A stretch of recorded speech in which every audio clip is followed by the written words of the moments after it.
On this week of Lvad Talk, we speak with Tracy McNeill. We discuss how she carries her batteries, the need for fashionable bags, short cords and backpacks, how she found out she has heart failure, dealing with the Lvad and 4 kids, winning the raffle to get the heartmate 3, when your kids are the Lvad police, what her recovery and support system is like, the joys of the water pill, and where you can get the best Philly cheesesteaks in Philly.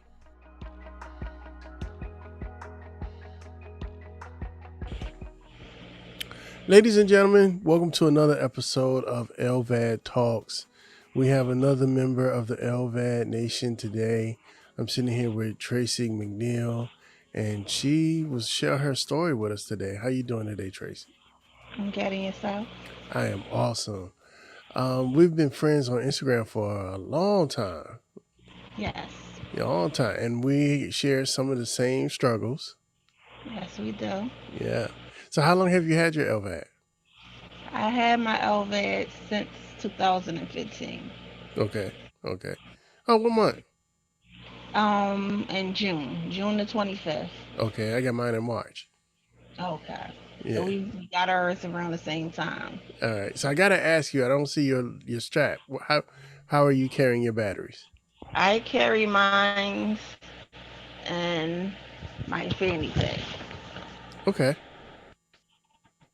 I don't like the bag personally because I like fashion. So I Mm-hmm. use a lot of pocketbooks or a lot of fanny packs. Something not pretty much to hide it, but I don't like a lot of people being in my business like, oh, what is that? What is that? Mm-hmm. You get asked a lot of questions when they see something, see the cord dingling sometimes out of your shirt. So I Right. wear the fanny pack to cover the shirt. Have the fanny pack on, they can't notice it. And that's I think one of the advantages of you being a woman. Yes, You have more options. yes, we do.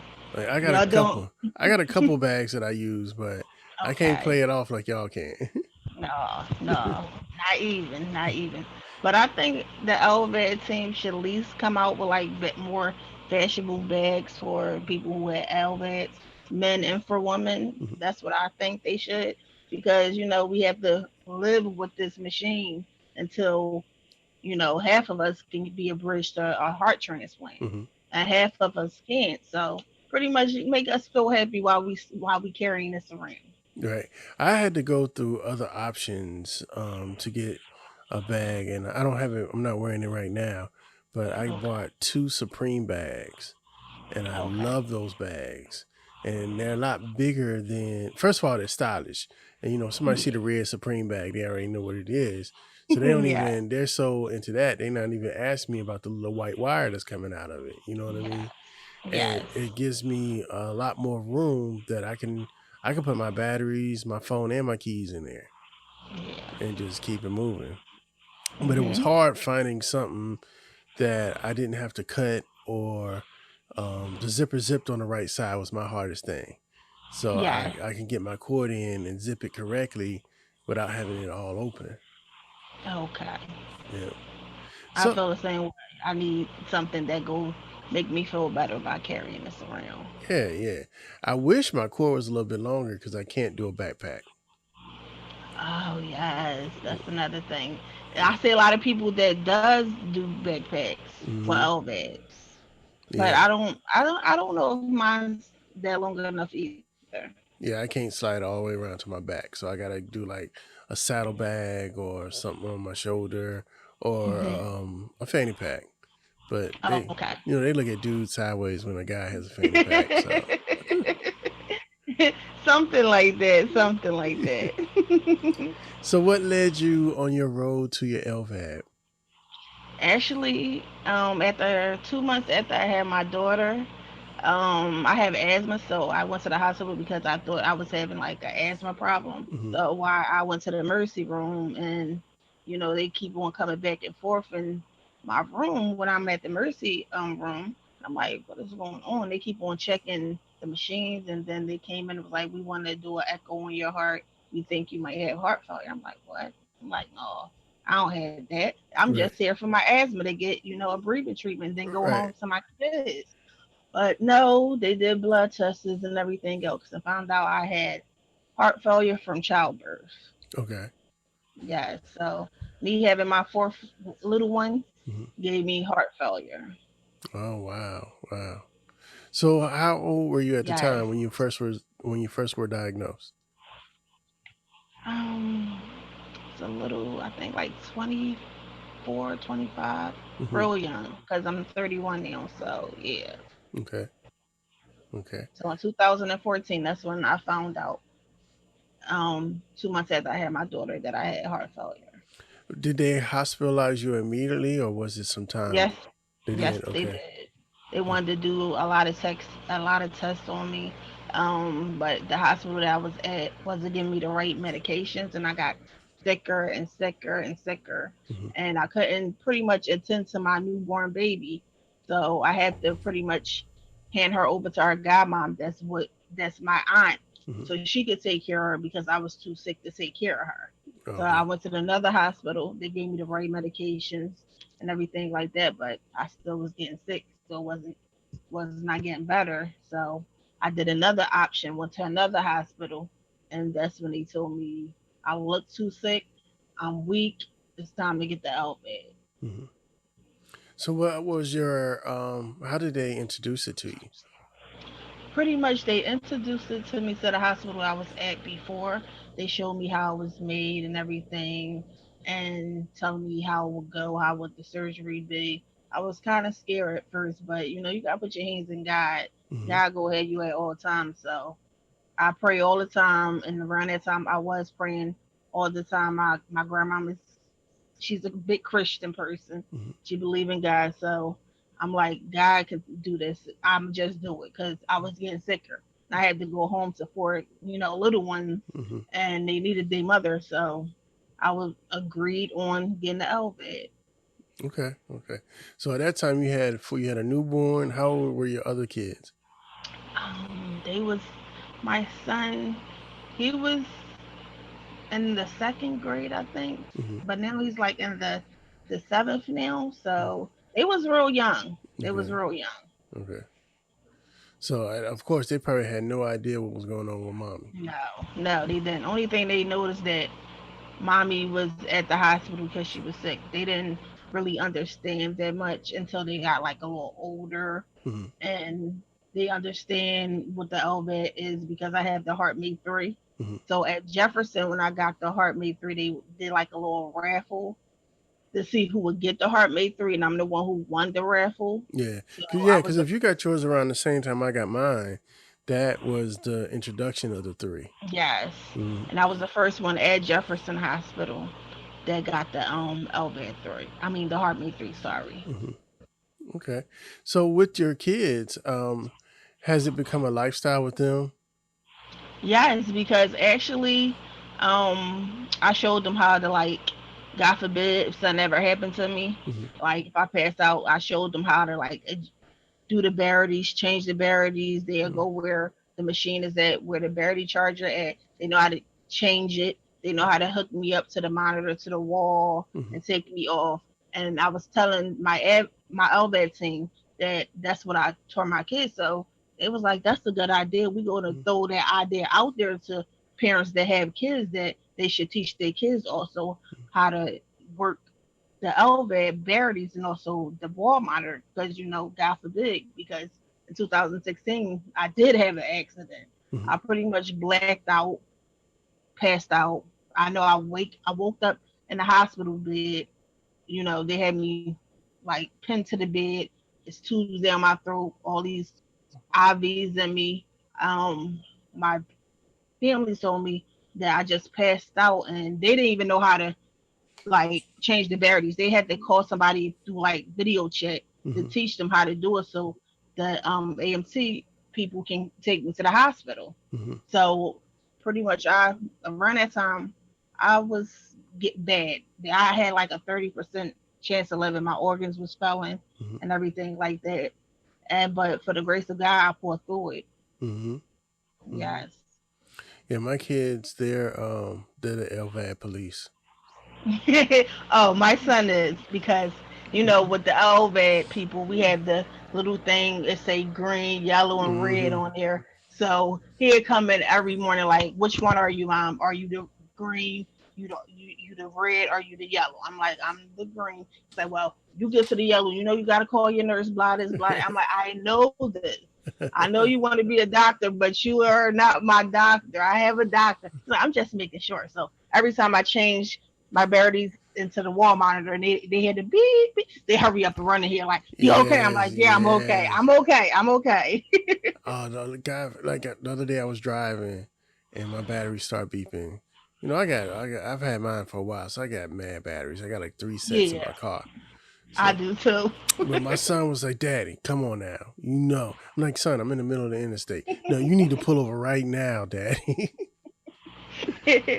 And that's good that, our kids are like that because, if it wasn't for them, we wouldn't be going through this journey with the Lvad because we have to be in their life. Yeah, exactly. That's the main reason I when they offered it to me, I didn't even think twice about it. Yes, me either. Like, I was like, yeah. They was like, you sure you don't want to have no time to think about it? Because before I even got the surgery, I was in the hospital. I had to stay in the hospital and everything about for a good month or two because Hmm. they had to do tests to make sure you was okay, do blood tests. They even had to operate in my mouth to do my wisdom teeth Me because too. of getting Yeah. out. They had to do Hmm. all that. I'm like, wow, y'all about to do all this? They was like, yeah, we about to do all this. But We look, I had was happy because I had one of my wisdom teeth was acting up. So, mine too. Around the time I went into the hospital, it was acting up, and I had an appointment the next day. I'm like, I have an appointment the next day to get this out. Is y'all gonna do something about it? Like, yeah, we go handle it. So they did surgery on the mouth. My mouth actually was swollen, and then the surgery went well. Thank God for that.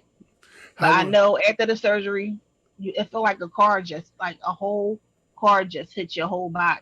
That's what I was going to ask you. How was your recovery? Yes, it was. Well, pretty much it was okay, but I know I was cursing a lot. I was cursing the nurses out a whole lot because when they want you to get up after that surgery, it And do hurts that so bad. rehab? Yeah. Has to hurt so bad. So I was cursing them out and stuff because they was patting on my back, so to make sure you don't have no blood clots. Hmm. And I'm like, that hurts. And my sister like, you can't curse at them like that.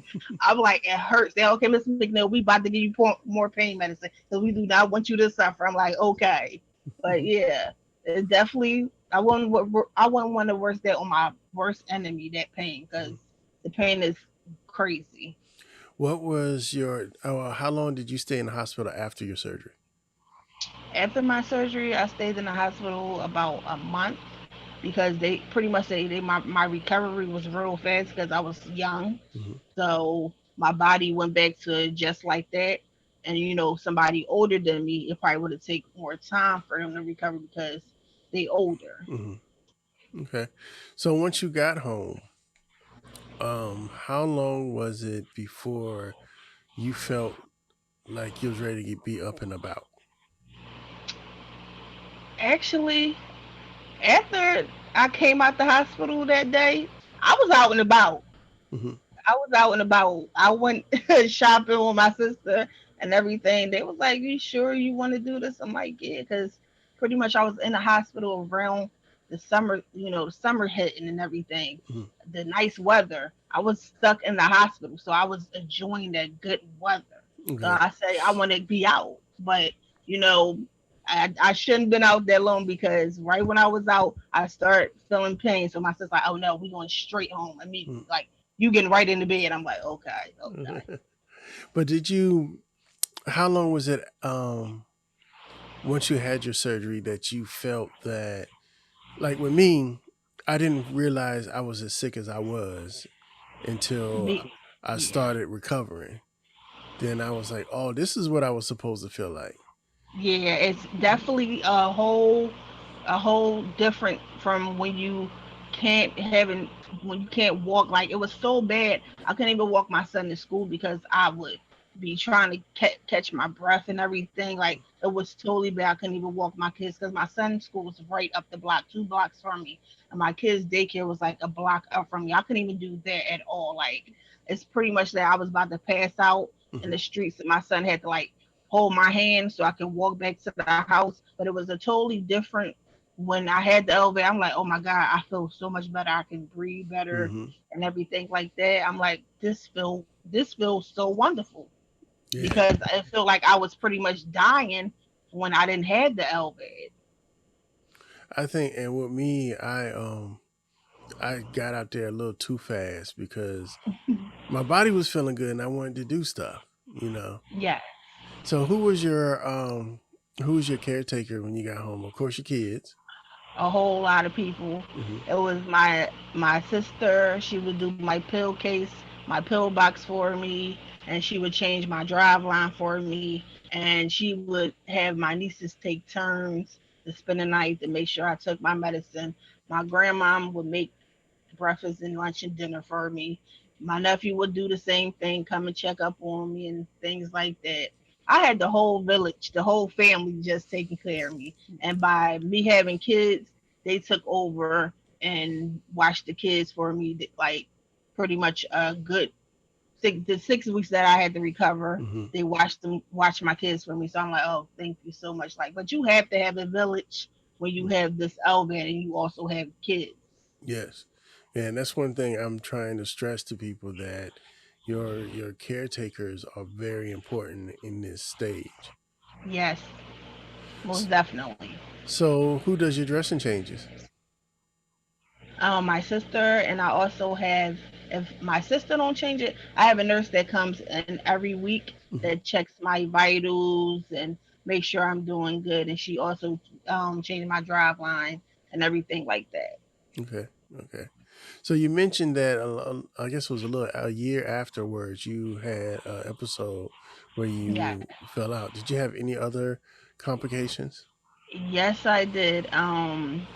Actually, my device, my defibrillator, Mm-hmm. went off and shocked me one day when me and my daughter was at home, and my uncle, he was there too, but he was upstairs on a higher level, and I was in my bedroom, and I know my daughter screamed like Uncle Boo Boo," and I noticed I woke up and I was on the floor, and Mm-hmm. he's pushing me back on the floor, like, "You want to go to the hospital?" I'm like, "No, I'm okay," but I didn't even know that that was my defibrillator. I just thought I passed out, Mm-hmm. but then when I went to my appointment the next week, they was like, "Did you know your defibrillator shocked you?" I'm like, "Oh, really? I didn't Did you know that." start? You started out in the bed. Yes, I was in the bed and then I wound up on the floor. Mm-hmm. I'm like, "How did that happen?" Like, but it happened again to me when I was in the hospital about to get checked in because I wasn't feeling too well. My legs was real swollen. I was gasping for air. I'm like, yeah, this a heart failure. My heart failure acting up. So while I'm waiting to get registered, my device went off. So they automatically put me on a stretcher bed and took me to triage Mm-hmm. because they know my history about me passing out in 2016. So they just wanted to make sure everything was okay. That's only two times. Only two times. I think mine went off like four or five. Oh, okay. It feels like somebody is really kicking the crap out of you. Yes, yes. The first and you don't get used to it, but the first time was the worst. Like, Yeah, I think the first time was my worst too because I just blacked out. mhm. I was in the hospital. I was walking in the hospital on my way to my appointment, Yes. and I was real out of breath. And I should have known because all the symptoms was there. Mhm. And yeah, it. Luckily, I was already on my way to because I was winded, so I was going to this little bench to sit down, Yes. and that's when it went off. And you And can, and it's crazy because now I know like the warnings when it's about to, fire hmm is that your heart go a little faster and faster and faster, and hmm that's when it hit it real hard. So now when I do have them rhythms in my heart, I'm like, hold on, hold on, hold on, hold on, don't go off, don't go off. right, right. And I'm like, okay, calm down because I'm like, no, I don't need this to shock me. No, So not again. one of the funniest times, mine went off. I was playing video games, and I play online, and I was Mm-hmm. yelling, I was hollering, I was screaming, and you take this and you take that, and I'm about to do this, and I got up and I just jumped up off the couch and was talking to the TV, and next thing I know, pop. Yes. and it Mm. makes that sound. Yeah, It so it definitely. made me really focus on getting my emotions together. Yes, that's a big thing. Like I know I screams a lot with my kids, misbehave, and sometimes my grandma like, you gotta calm yourself down. Right. Well, so Like I be I do it on my kid. I should be ashamed of it, but they do stuff and I start yelling and I be like, "So do you want this to shock me?" I did the same thing. I tells them the same thing. I tells them all the time. I said I'm getting frustrated. You know what happened last time? They was like, okay, we go sit down. We go behave because they don't like me. Anything bad happens to me because when they see me and I see you room, Mhm, they pretty much the nurse told me we didn't let your kids in the room, but they could see you through the glass. mhm, So when they see me through the glass, the nurse said that my son was crying.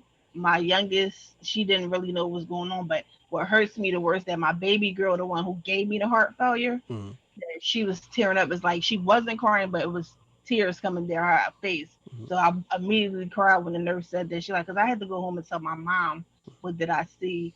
These young kids looking at their mother with all these tubes down her throat, mhm, and they thinking that she's about to pass away because it looked bad, and they had the episode. I'm like, I would never want to put my kids through that ever, ever, ever again, mhm, never again.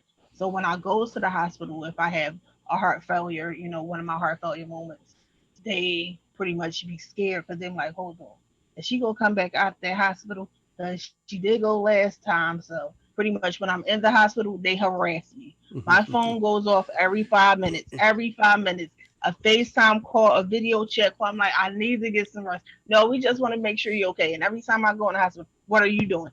It's mhm. nothing to do in the hospital but lay in this bed and watch TV. So that's what I'm doing right now. Y'all ask me this every time y'all call me.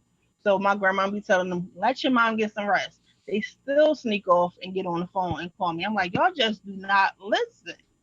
But I understand that they have that fear because my mom, she passed away in 2005 from sickle cell anemia. So Okay. when I was younger, I seen her in and out the hospital. I seen her had the moments that I had the moments that she was, in the ICU and everything, and it wasn't looking good for her plenty of times when I seen her in there. So it's like I'm seeing my kids being me now and Mhm. me being my mother because I'm in and out the hospital. So I know the pain and everything that they going through because I went through it. I Right. know how they feel when I'm in the hospital because when my mom went to the hospital, I was thinking like, is she gonna make it out and things like that. But it wasn't good in 2005 because that's when I lost her from sickle cell anemia. I'm sorry to hear that. It's okay. Yeah. So, did you have any more complications? No, not really. But I pretty much I was with the heart failure. You go be in and out the hospital Mhm. by your intake and fluid. Sometimes Yeah, the water yeah. pills don't work, so you have to go in the hospital to get the IV stuff through you so you can So let's talk drain about it the water. out. I hate the water pills so bad. I hate them too because I could take my medicine, and if I want to go out and about, I have to Right. be around a bathroom. If I'm not around a bathroom, it's gonna be a bad accident somewhere. Like I have to be in the bed. I have to be around a bathroom. So I They try up to stay home mine. when I take them. They up Yeah. mine, and at one point, like you got to time it, you know. Yes. And if Yes, you had to. sometimes you can't even make it from the house to the car, you be like, I gotta go back in the house. Yes, I did that a few times when I went out. She was like, "You could have waited till you went home to had take that medicine." All I had to take it. She's like, from now on, let me know when you gonna have to take your medicine so we don't have to keep on trying to go to the bathroom, go to the bathroom, go to the bathroom. She's like, you seem to like a pregnant woman. I said, To I be know. quite honest, out of all the stuff that we've been through and I go through with my LVAD, that's the most aggravating part of it. Yes, that and also being stuck so many times with IVs Yeah. because by me having the LVAD, I lost my veins is pretty much shot. Hmm. They shot. So half of the time they do find the veins, but half of the time they have to use the ultrasound Hmm. to find the veins. But the nurse is like, I'm sorry I have to stick you so many times. I'm like, I'm used to it now, so Yeah. it don't matter to me. Just get that vein and then get this on the road. Right. Let's just concentrate on that. Yes, But yeah, that's one thing that people have to realize that, especially during your first year, maybe even 2 years after, you're yes. going to be in and out. But that's not a bad thing. I tell It's people I not. usually go to the hospital maybe once a year for it's my maintenance. Yes. It's a machine just like your car. You got to get it maintained. So Yeah, you do. You usually definitely do. about once a year, I go in and take some fluid off me, make sure everything's okay, and Hmm.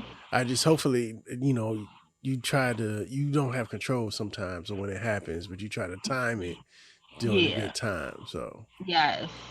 yeah, and my Definitely. my hospital they family now, so Yeah, that's how I look at my hospital. Because pretty much they see my kids grow up. Because they always used to mm-hmm. cut to the hospital. So they see them. They always, every time if I'm going to the hospital or if I'm going to an appointment, how's the kids doing? I'm like, they good.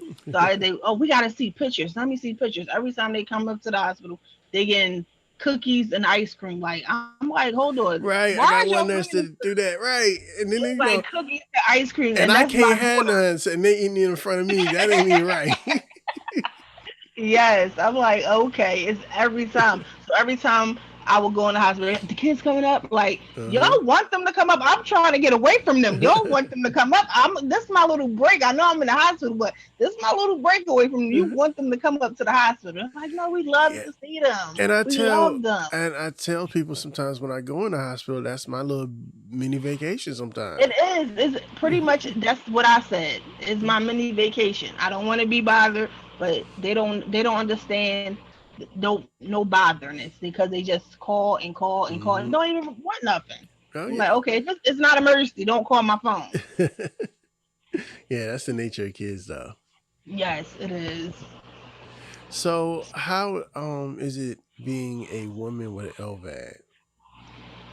Being a woman with Lvad is it's a good thing and it's a bad thing Mm-hmm. because we can't wear everything other females wear, like the little jumpers and rompers. Mm-hmm. We can't wear that because of You our need some core. of the cord to come out, right? We need Uh, somewhere for the core to come out.